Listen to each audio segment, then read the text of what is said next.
হিন্দুস্তান ভারত আমাদের শিখাতে চায় A for Awami League, B for BNP. ভারতের পরিকল্পনায় আওয়ামী লীগের অসমাপ্ত কাজকে পূরণ করার জন্য যেই বিএনপি দায়িত্ব গ্রহণ করেছে, সেই বিএনপি এবং ভারতের আধিপত্যবাদকে আমরা মেনে নেব না ইনশাআল্লাহ। কথাবার্তা পরিষ্কার। 1 জুলাই গিয়েছে, আরেক জুলাই আসবে। এক গণ অভ্যুত্থান গিয়েছে, আগামী গণ অভ্যুত্থান আসতে যাচ্ছে। যদি না হয় সংসদে, সমাধান হবে রাজপথে। নতুন গণ অভ্যুত্থানের প্রস্তুতি নিন। প্রশ্ন হচ্ছে, ক্ষমতার পালাবদলের পর আমাদের ডিজিএফআই কেন ভারত ভ্রমণের প্রতি এত গুরুত্ব দেওয়া শুরু করল? পররাষ্ট্রমন্ত্রী ক্ষমতায় আসার পর প্রথম রাষ্ট্রীয় সফর কেন ভারতে করে? আমাদের ম্যানেজ বোর্ডের প্রধানমন্ত্রী কেন তার প্রথম রাষ্ট্রীয় সফর ভারতে হবে বলে অলরেডি ঘোষণা দিয়েছেন? এত জায়গা থাকতে কেন ভারত থেকেই ট্রেনের কোচ আমদানি করার পরিকল্পনা করা হয়েছে? যেই ভারতে সার নাই, তারা চায়না থেকে সার আমদানি করছে। সেই ভারতের কাছে, যাদের নিজেদেরই নাই, তাদের কাছে আমরা কেন সার চেয়ে প্রস্তাবনা পাঠাচ্ছি?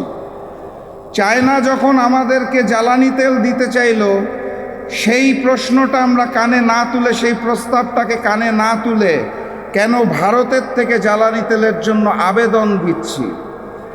জুলাই জাদুঘর উদ্বোধন না করার পিছনে কাদের ষড়যন্ত্র চলছে? কেন সন্ত্রাসী সংগঠন ইস্কনকে বাংলাদেশে 120 কোটি টাকার জমি মাত্র 2 লক্ষ টাকায় তুলে দেওয়া হয়েছে? ব্যাংক লুটেরাদের হাতে আবারও কিভাবে করে ব্যাংকগুলো তুলে দেওয়া হচ্ছে? প্রশ্ন করতে হবে, শিলং থেকে ট্রেনিং প্রাপ্ত সেই নেতা, যিনি বর্তমানে বাংলাদেশের প্রক্সি প্রধানমন্ত্রী, তার হাতে কেন আমার এই সোনার বাংলা? সংগ্রামী সাথী এবং বন্ধুগণ, আমরা আকাশে ওই ঘুড়িটাকে দেখতে পারি। ঘুড়ির সাথে যেই সুতাটা থাকে, তার কিছু অংশ দেখতে পারি, কিছু অংশ পারি না।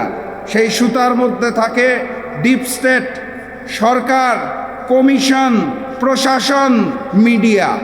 কিছু কিছু অংশ দৃশ্যমান হয়, কিছু কিছু হয় না। এই ঘুড়ি আর সুতার পিছনে যেই নাটাই থাকে, সেই নাটাইটাকে আমরা দেখতে পারি না।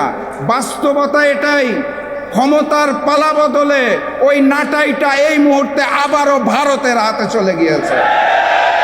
এখন প্রশ্ন করতে পারেন, ভারত কেন গণভোটকে মানতে চেয়েছে না? কেন তারা জুলাইকে ভয় পাইছে? কারণ খুব সাধারণ। অগাস্ট মাসের 5 তারিখে শুধুমাত্র ফ্যাসিস্ট শেখ হাসিনা এবং আওয়ামী লীগের পতন হয়নি, সেদিন ভারতীয় আধিপত্যবাদও বাংলার জমিন থেকে পরাজিত হয়েছিল। তারা নতুন করে সেই আধিপত্যবাদকে ফেরত পেতে চায়। আমার 2 ছোট ছোট সন্তান আছে। তারা যখন দুনিয়াতে আসে এবং বড় হওয়া শুরু করে, আমি তাদের শিক্ষা দিতাম। যখন পড়াতাম, আমার মনে আছে আমি বলতাম, A for apple, B for ball. Hindustan Bharat আমাদের শিখাতে চায় A for Awami League, B for BNP.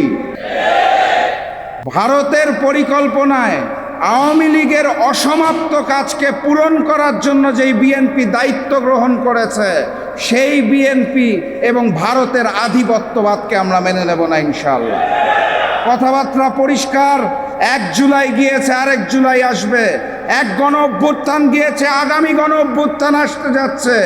যদি না হয় সংসদে, সমাধান হবে রাজপথে। নতুন গণ অভ্যুত্থানের প্রস্তুতি নিন। দেখা হবে বিজয় ইনশাআল্লাহ। বিজয়ের পথে যাত্রা শুরু, জীবন অথবা মৃত্যু। আসসালামু আলাইকুম।